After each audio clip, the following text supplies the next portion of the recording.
Hi, everyone. Welcome to the Esports 1 2019 League of Legends World Championships preview podcast featuring myself, Tim Sevenhuysen. I am the head of data science for Esports 1 and the founder of oracleselixir.com. And I'm joined by Cody Gerard, the former head of analytics for both Rogue and Rocket in the LEC. Thanks for coming on, Cody. Of course. Happy to be here. So we want to look at the World Championships that are coming up. The games kick off on Wednesday next week. We just had the group draw, so we know kind of which teams are up against each other in the play-ins. We know most of what's going to happen in the main stage group.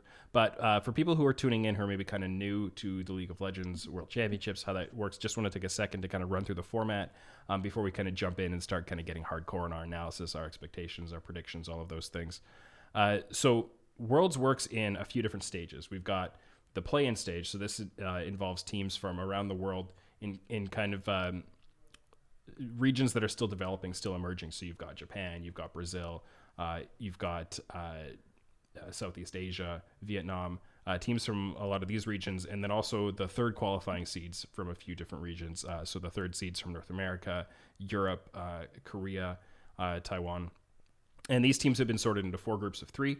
They're going to play through some round robin stages and then have a knockout of best of 5 stage where they play a best of 5 series against each other. And a couple of teams from that are going to qualify through into the final stage. I believe 4 teams make it through in total to join. Yes. To join the 12 teams that are already in the main group stage. So we'll talk about that phase. We'll talk about the main phase. What happens once those teams have come through? We have the main group stage where we have the existing 12 teams from kind of the larger regions that have kind of earned those spots either through their history as a region or through strong performance over recent tournaments.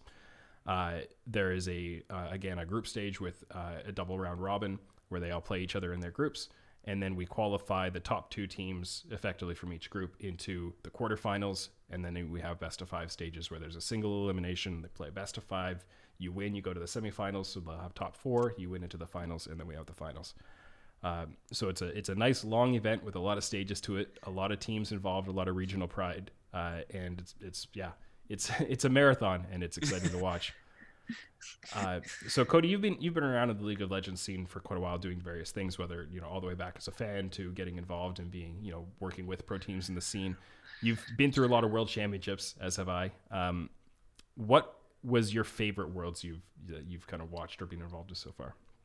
Well, I mean, I've unfortunately never managed to get there as a staff member, though it is on the dreams list. But my favorite was getting to go to the 2016 semifinals at Madison Square Garden, seeing Rox versus SKT, probably the greatest best of 5 of all time, live and in person, was just absolutely unforgettable. And that was 2 of the probably 5 best teams ever at the top of their game, absolutely unbeatable except to each other. And I will never forget the noise, the energy, any of it, really. Yeah, just having that perfect mix of kind of the quality of play, the significance of the moment kind of historically, and the environment that it's in.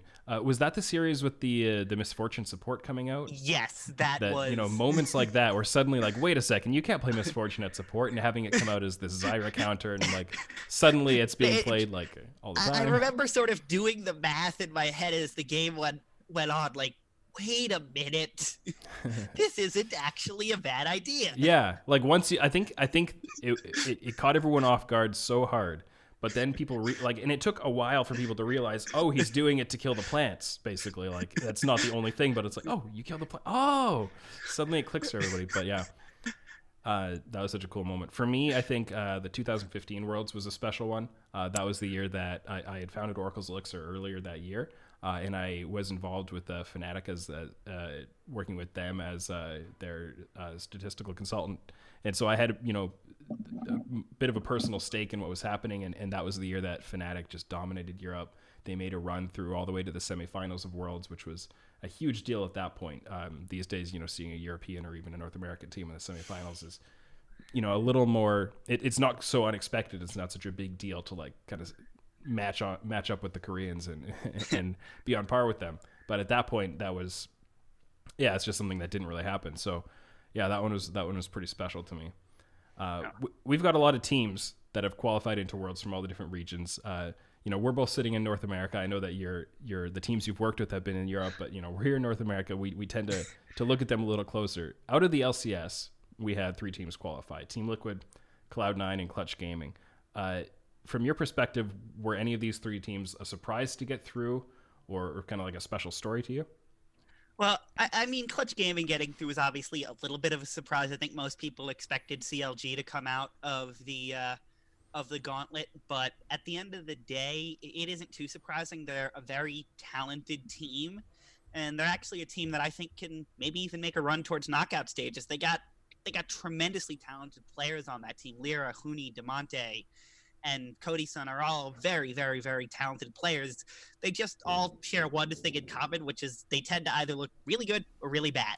So it just depends who shows up. Yeah, really. It was interesting with that team. Like it seemed to take it. What you really needed to bring it all together was clean game plans, clear understanding of what they wanted to achieve, and not just playing a skill game, right? And it seemed like that's what they really figured out towards the back half of the summer season is, here's a defined kind of way that we're going to play our macro. Here's what we're going to do on the map.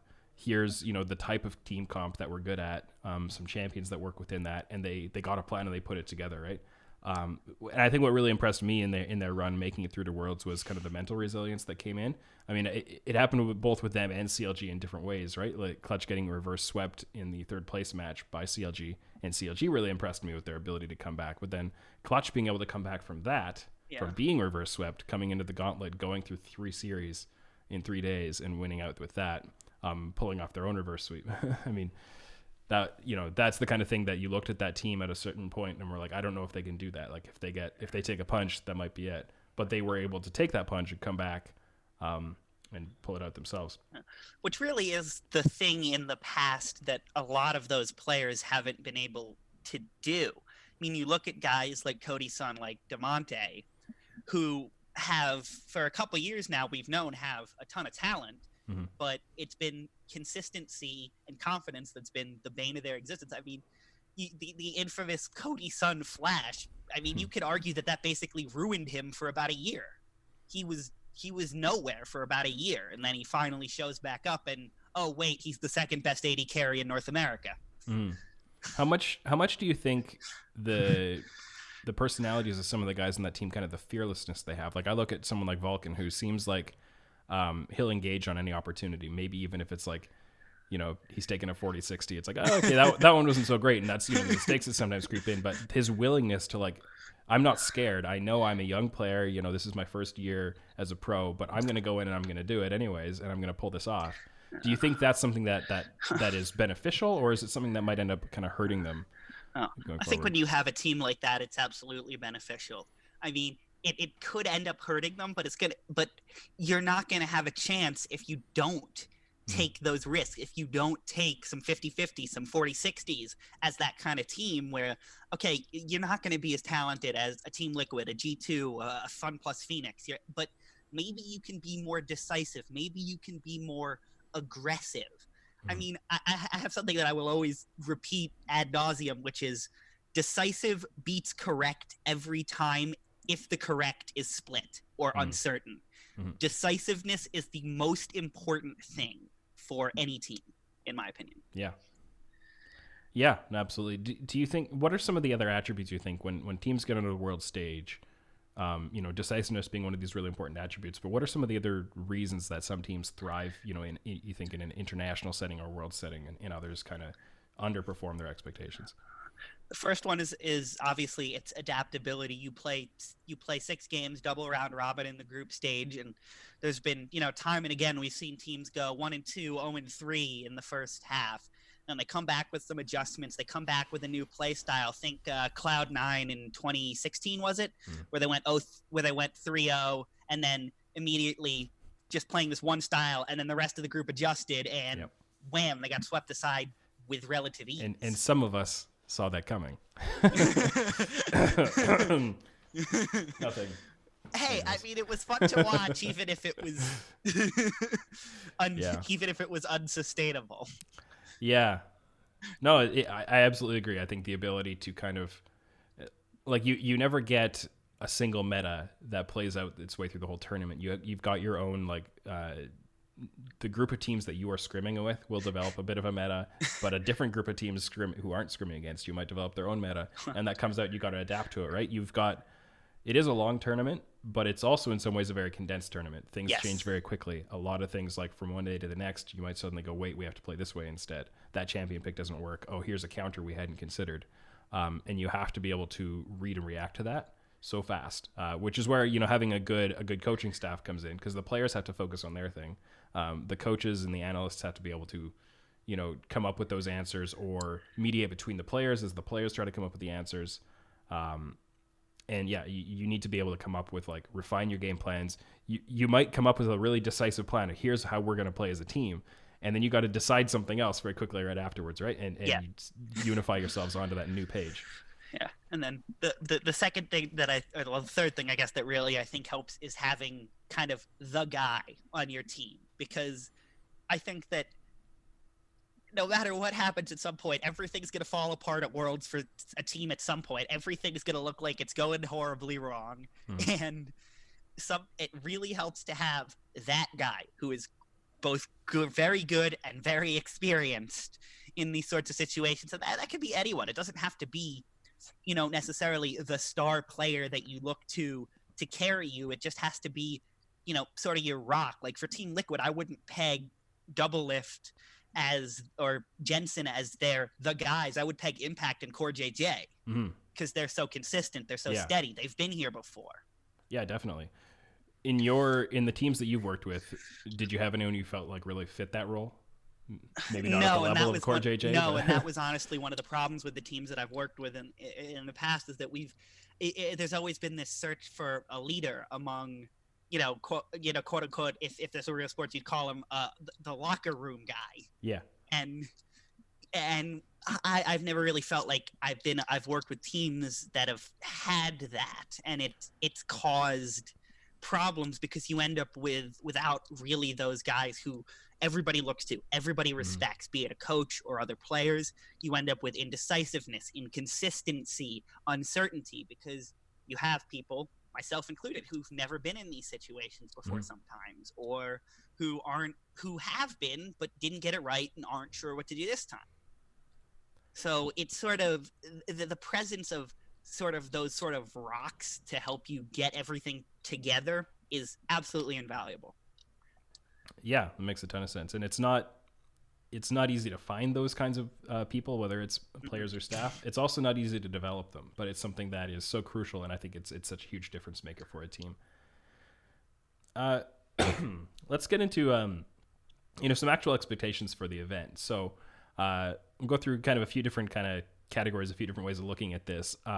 In some cases, we can refer back to we put out a piece together with a few other kind of analysts and coaches in the space on Oracle's Elixir a few days ago, where we went through some of our different predictions and things. So we can talk through some of those, talk through what some of the other guys said, but also take a few new angles on things. So starting at the top, according to kind of the betting sources out there that are laying odds at just kind of the general kind of discourse among the community and the experts, the top three kind of favorites to win this tournament would probably be SK Telecom T1 from Korea, Fun Plus Phoenix from China, or G2 Esports from Europe.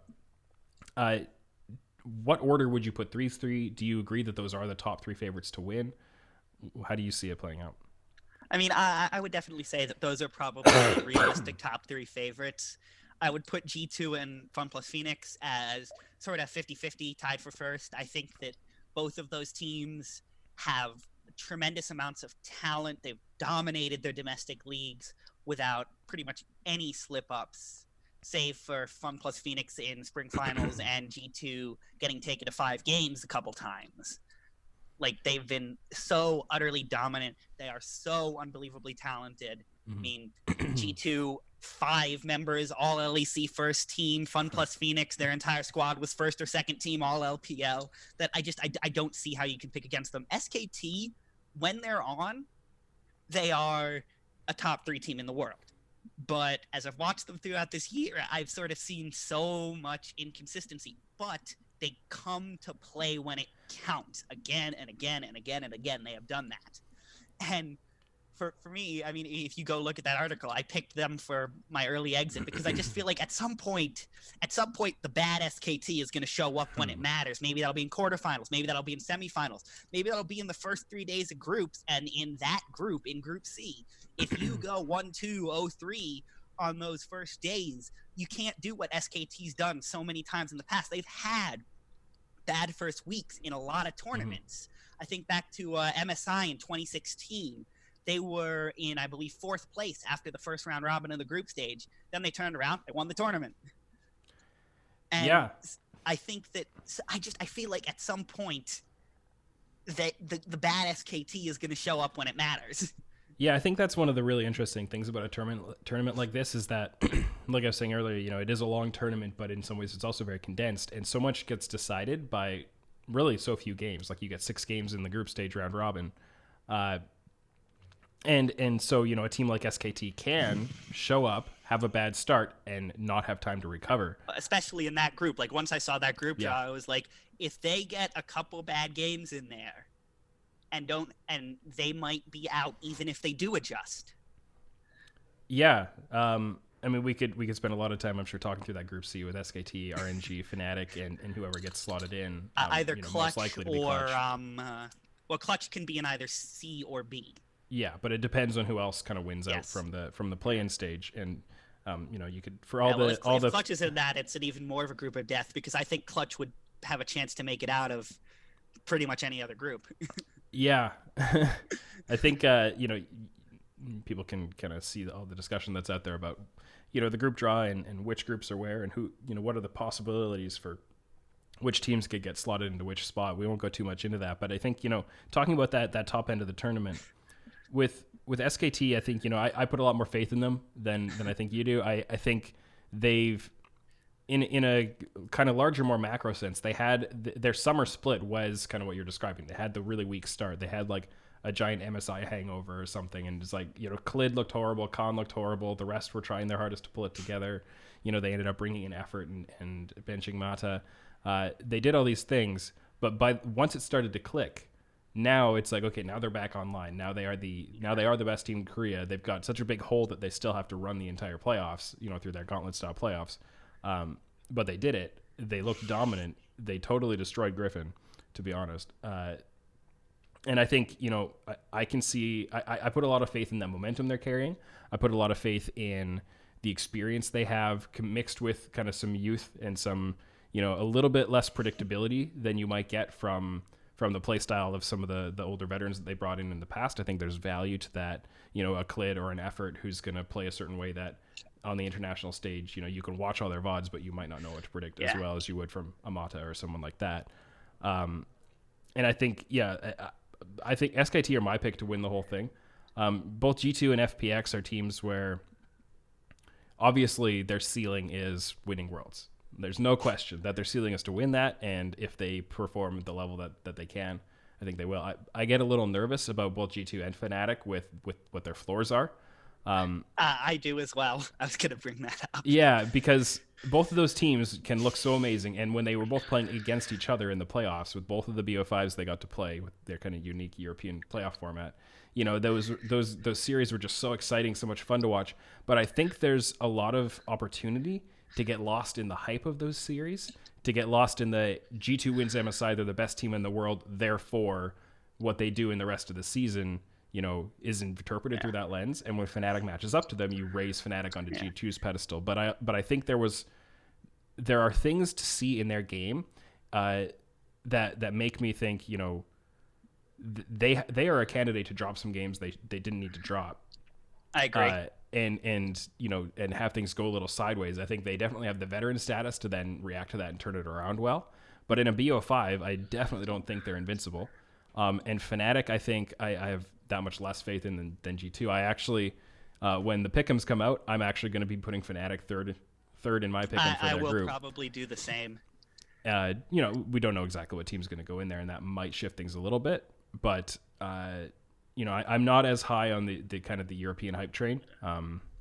I just I get a little nervous for them, but obviously, you know, at their ceiling, like they can go all the way, no question. I mean, as somebody with at least some degree of experience in the European scene, though with none of the players on G2 or Fnatic, admittedly, I will say that, you know, there is really a degree of inconsistency in how G2 play and in the seriousness with which they take the game. And anyone could see that watching that throughout this split, the way that they just sort of didn't really seem to care, making picks off of fan signs. And I mean, I got kind of a little uppity about that, so I won't get into it and get myself all angry again. But I think that can cost you.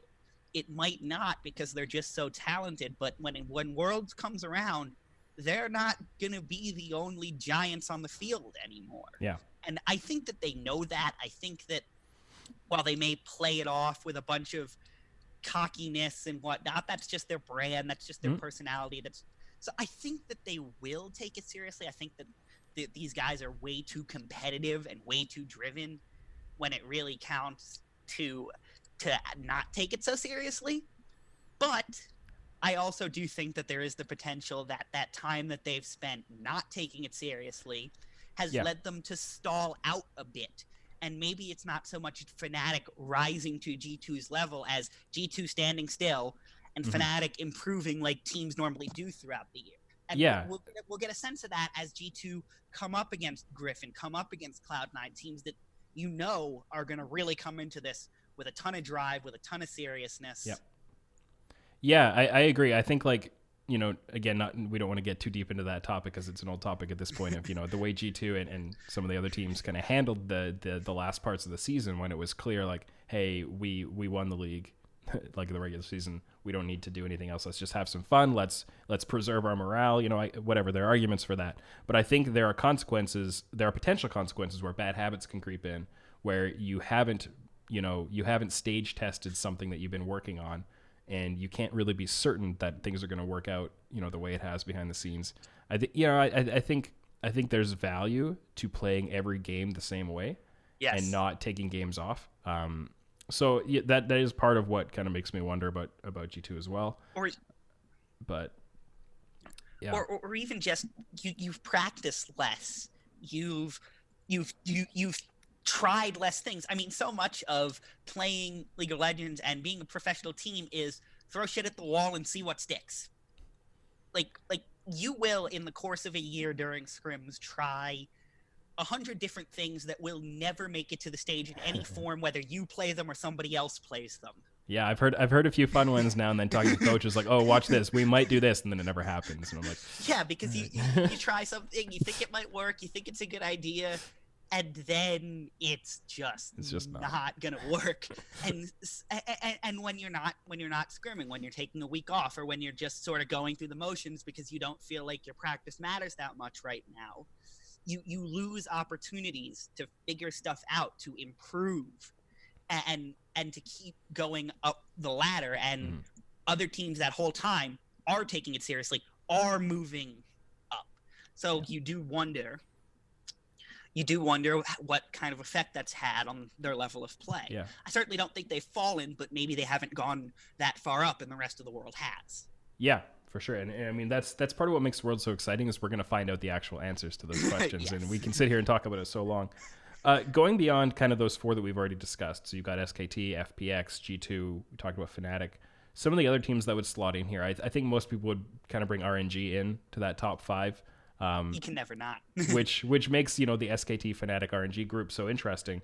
And we've got some comments in chat about RNG. A comment from Kanye EU West GG about RNG. You know, RNG can only play through bot lane. Feels that Fnatic can take games off of RFG, especially RNG. I have something to say about that. Yeah. Just to finish the comment here for a second, but you know, specifically about playing Reckless on non-AD carry champions, so putting him on his Karma bot or something like that, and then winning the roaming through mid lane, and working that way. How do you see this group playing out, and what do you think RNG's chances are of winning out from this group?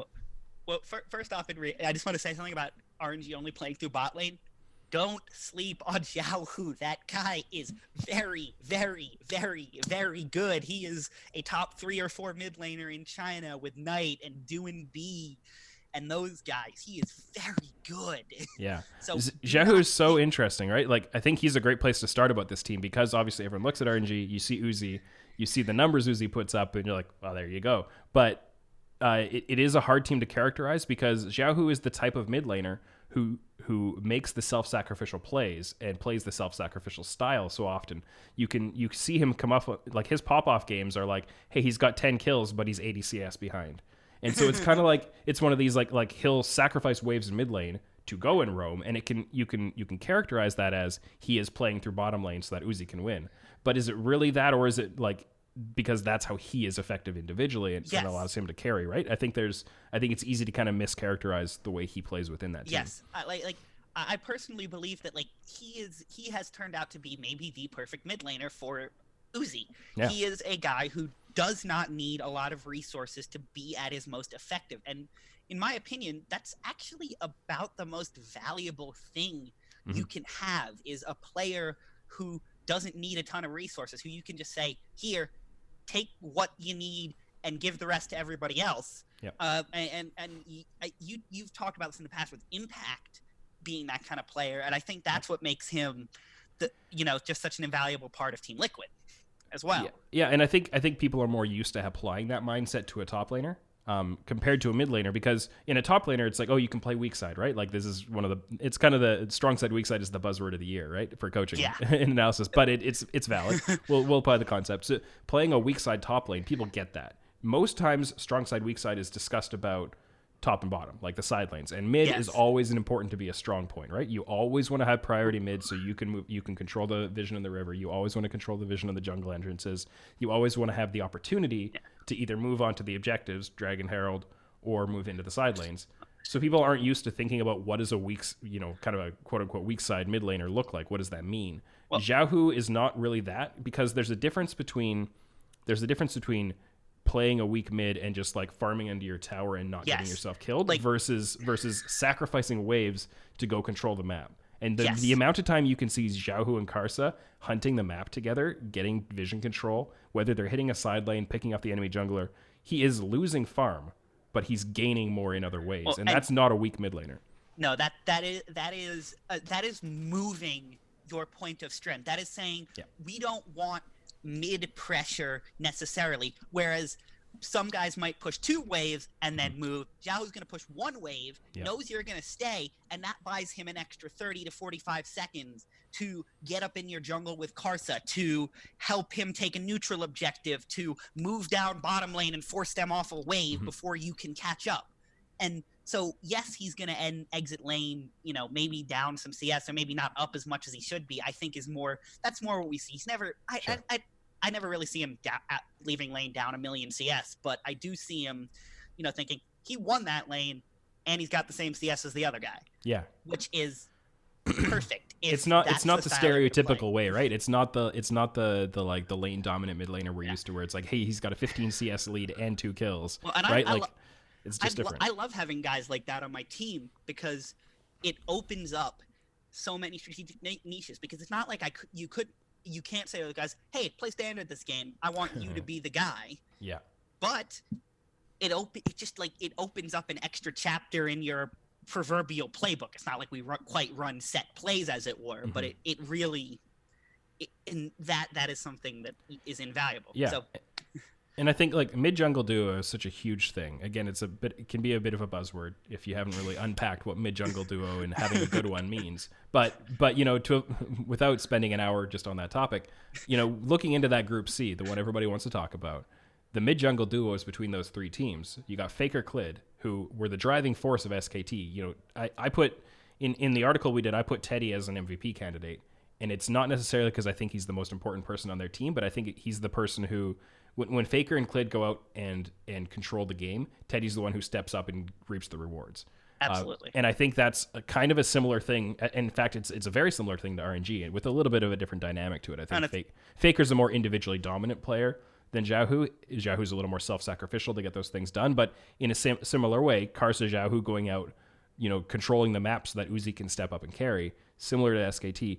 Fnatic a little different that way. When I look at Broxa and Nemesis, I don't get the same dynamic from them in the way they play the map. I think No. they have a different characteristic to them. How do you feel like that might express itself in that group? Well, I think that Broxa and Nemesis is kind of a bit of an underestimated duo, but not so much so that people don't look at the grid. I mean, Nemesis, his step up from Spring Split is almost unimaginable.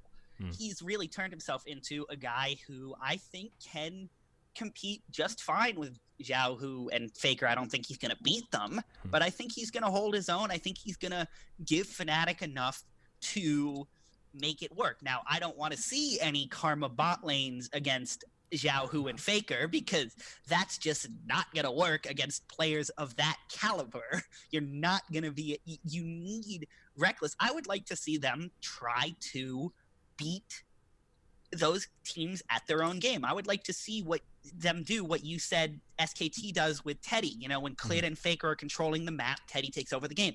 I want Nemesis and Broxa to control the map and let Reckless take over the goddamn game. I think that having him on stuff like Karma is not a bad thing. It works, but I don't think it's going to work against those teams. But I have absolutely no question that, especially, Nemesis is a notorious Twisted Fate player. Twisted Fate's getting buffed. Roaming mid laner, early aggressive jungle, run some TF Elise gold card into Cocoon, roam bot lane at level 6. That's such an easy win condition for them that I think that I'd love to see it. How much do you think that Fnatic's game plan should be to like bring the game down and dirty, introduce extra variants, play the kind of style they did against G2? Let's start fights, let's start skirmishes, let's, win some and lose some, but win more than we lose and come out ahead that way, versus playing the more controlled game. What I expect to see from both SKT and RNG, RNG is probably the most macro-oriented team in the LPL. This kind of slowest pace, whereas most of the other LPL teams still have that Chinese characteristic of skirmishing all the time. Do you think that's a valid game plan for Fnatic, or should they just feel, no, we're just better than these guys, let's play our game and force them to do what I think absolutely it is. I think that that's always been the most effective way to beat that Korean style, is just to drag them down and say, get down here with me, and you can't stop me from doing that either. Go all the way back to season 4. The first time I can remember a Western team really challenging a Korean team in a best of 5 was Cloud9 versus Samsung Blue, where Cloud9 really nearly took 2 games in that series. They could have won it. And that was the dirtiest, scrappiest, most improvised, some of the most improvised play I've ever seen. You got High sitting in a bush on Zed trying to backdoor an inhibitor. You got, one team trying to force an end and the other team running it straight down mid lane and ending the game. That has always been how you compete with these Korean teams. You don't try to beat them at their own game in that way. And I'm not saying, when I say beat them at their own game, I don't mean let Faker and Clid do what Faker and Clid do, control the map, slow it down, control everything. I mean, control it early, like I said, have that sort of, that really easy mid jungle setup, easy roaming mid laners, run an Echo out there, run a Twisted Fate out there, run an Elise out there, stuff like that, and really take it to them early. Yeah, drive the pace, play faster. Yes. Yeah, so the comment we got in chat as a way to characterize it, rather than beating them at their own game, beat them to the game. So that is a very good way to carry the game faster, make a move before they make a move. I like that. That's a very good way to put it. Yeah, well, that's good. Moving kind of into the rest of the tournament a little bit, do you have any teams that you would consider kind of a dark horse, ones that could come up and kind of upset that top 5 group? I've got 2. Well, not necessarily upset the top 5, but the one that could upset the top 5 is Damwon Gaming. I think that this meta is perfect for them. Carry top laners, carry junglers, roaming mid laners, heavy top side of the map focus oftentimes.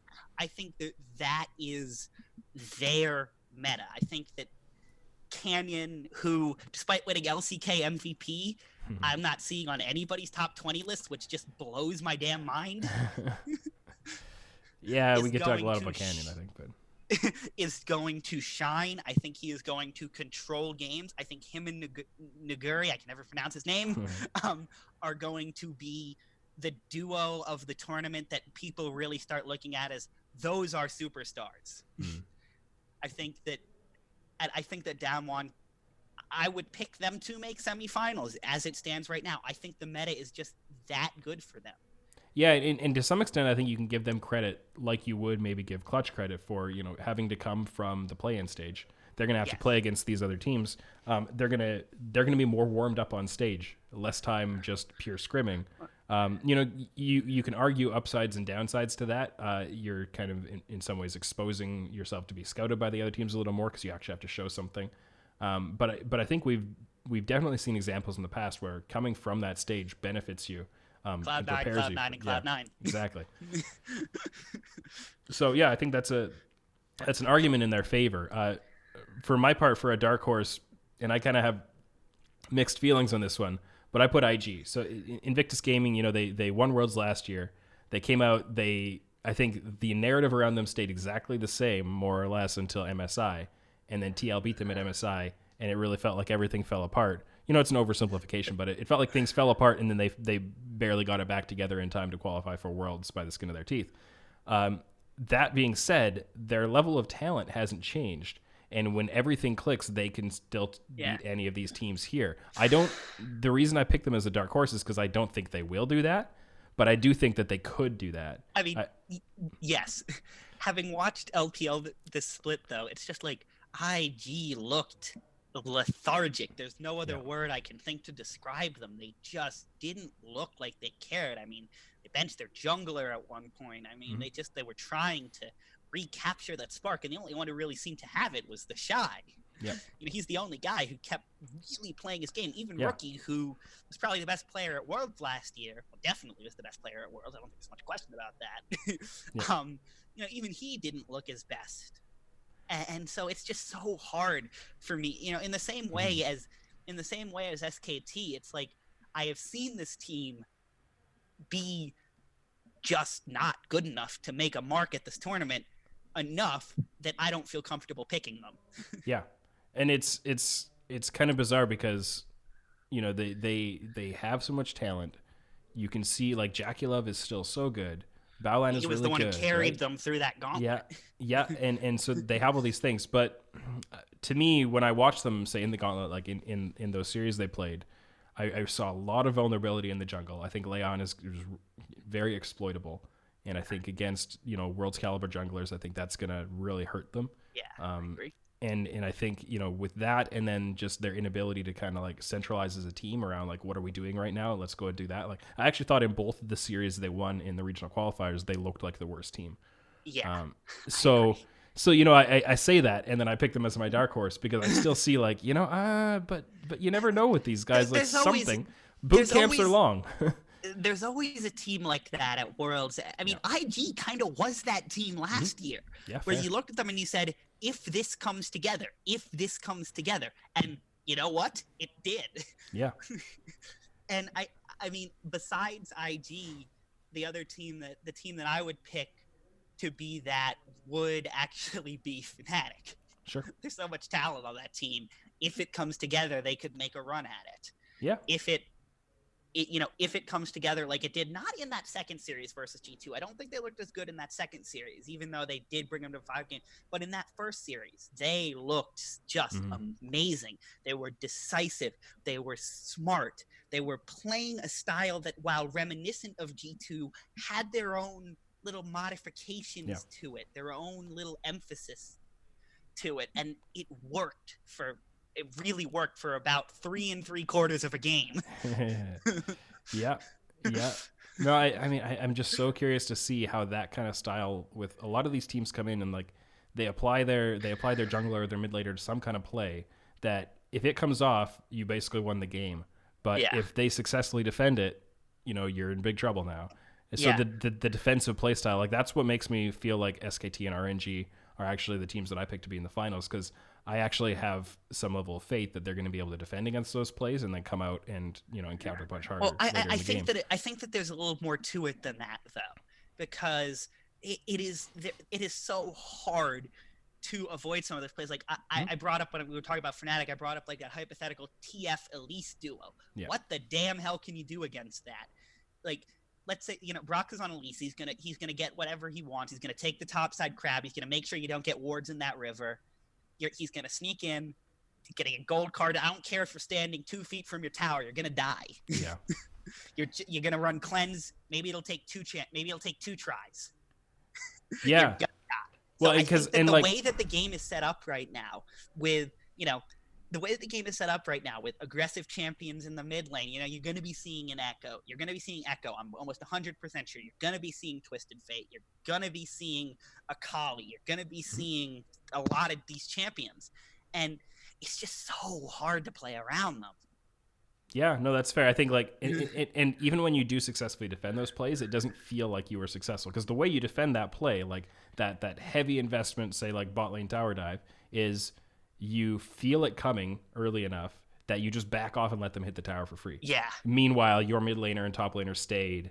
You're getting some control. You're pushing, their towers yourself, but it still feels like you lost the play. And of course, the ultimate way to win it is not to allow them to have the map set up to even try. Don't let them out of lane in the first place. Which is why I was talking about, I think that the critical part of that is not defending against the tower dive. It's defending against the setup, which is, with the right duo in this game, nearly impossible, right? And then that ends up kind of falling back to the draft, right? Like you've got to draft champions where you're able to match their push. Don't let them out. Yeah, exactly. You got to match that push. You got to match that early pressure, and and then suddenly, if you want to play defensive, and I picked Echo, and my jungler is a Lee Sin. Now you have to play that game. Yeah. Yeah, so I mean, it's easier said than done, but I think that's where draft and player skill come into it so much. And then if you do end up in those bad scenarios, how do you minimize the loss of it and get yourself? Well, that's what SKT's always been so great at. Yeah, exactly. So we've been at this for a while. When I wrap up with a couple more things, so quickly, we've talked about couple things that are happening in the patch. The patch 9.19 was the changelog for that was just announced. What are a couple things you saw in there that you think might affect the way Worlds plays out? Some things that maybe we'll see more of, that we'll see that we weren't seeing before. You just gave a couple examples of it. Yeah, I just mentioned TF. He's definitely somebody who is going to show up anytime he's decent.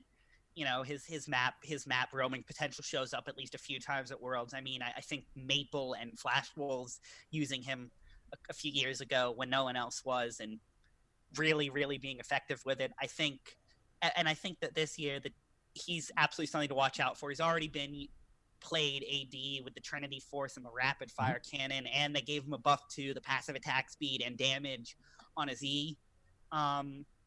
So he's definitely going to be seeing play. They gave a buff to Orianna. She always shows up at Worlds. Safe, easy, good blind pick. A pretty significant buff. 50 damage on her ult at all ranks, 1/10 of a point of AP scaling. I think that those are the two from the most recent patch, and then Echo as well.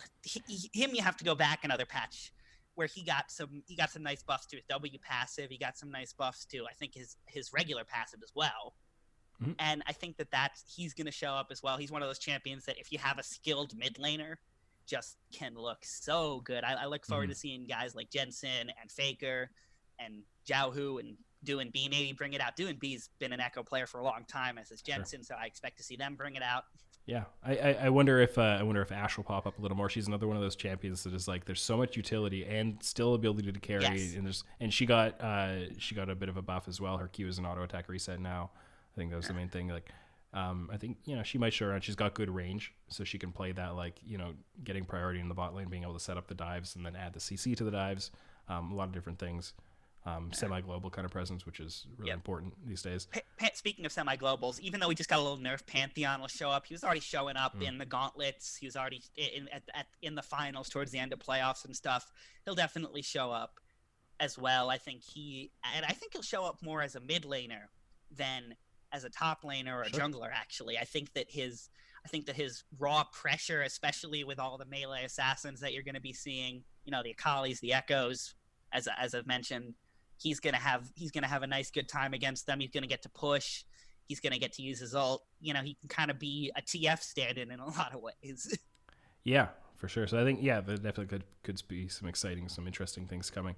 And last thing I want to cover just pretty briefly, is there a player that you expect to see coming out as kind of, you know, a breakout player, a surprise player, somebody to watch that people, you know, aside from the superstars that everybody's already familiar with, who's somebody that people should be watching for this tournament? I mentioned it. I mentioned it when I was talking about Damwon Gaming. I mean, Canyon won MVP of LCK, and nobody's talking about him. Go watch some VODs of this guy. Go watch some of the games he's played. Watch how he makes the most of his pathing, makes the most of his resources. He's not a guy who you look at and he's got super efficient pathing. He's up a bunch of farm and XP, or he's always pulling off these crazy ganks. But he is smart. He is valuable. He is Damwon's metronome. And he is absolutely, I think, going to be the breakout star of this tournament, if you can call him that, considering he won MVP, but nobody's talking about him. I think one of the useful pieces of context on that is that the way LCK regular season MVP works is based on player of the game awards, or player of the game, right? Not player of the series. So it's based on like after every individual game they pick a player of the game, and then you get points for that, right? So it's not like a comprehensive look in a vote like it is in other leagues where everybody kind of agrees this is the best player. Yeah, and so I wonder if the perception might have been a little different. But I think that it's almost a better metric, because you win player of the game enough. What better way to judge value is there? Yeah, possibly. Like it's almost better in some ways. I mean, obviously there's some eye tests that you'd like to get in there, some broader range statistics, and he doesn't profile that great if you just look at the numbers. But if you watch him, if you watch their games, I mean, you know, Showmaker gets a lot of the attention when you talk about them, but I think Nuguri gets all kinds of attention too. Yeah,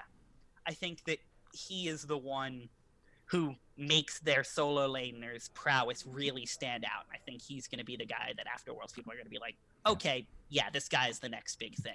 Yeah, so Canyon as the jungler and Damwon Gaming as a whole, definitely someone to look out for. Someone I definitely think people should be paying attention to if they haven't been following the LPL much. I don't necessarily follow it that closely throughout the year, but then I always definitely go back, do a lot of review.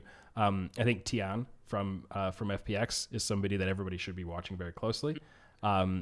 I think, you know, people talk about Duinby a lot because he's the quirky, the veteran of the great story. He has these crazy champion pools. And so everybody wants to talk about him, but I think Tian is someone who is in a lot of ways very much a driving force of that team. Yeah. Somebody that if you aren't familiar with the LPL that much, you aren't familiar with FPX, you know, pay close attention to him. So I think he's somebody we should really be watching as well. If you want to go from plus Phoenix and underappreciated also LWX, their AD carry, very, very good player. Very, very key in a lot of their wins. And it's easy to get kind of lost as an AD carry in the LPL because you've got Jackie Love, you've got Uzi, you've got these other guys who are like, you're not going to stand above them probably, but that doesn't mean you're not very good. Yes, and he is definitely very good. Absolutely. Great. Well, I think this has been really exciting. I think there's so much more we could talk about, so much more we could go through. We could run through all the groups. We could talk about all the teams. We could go. We didn't even touch on the play-in stage just because, you know, there's so much to discuss. We didn't really have time to go into that. But I think we're really excited for Worlds to start next week. There's going to be a lot more content coming out through this channel and through Oracle's Elixir and through other things. So stay tuned to that. In the meantime, thanks for listening, and we'll see you again next time. See ya.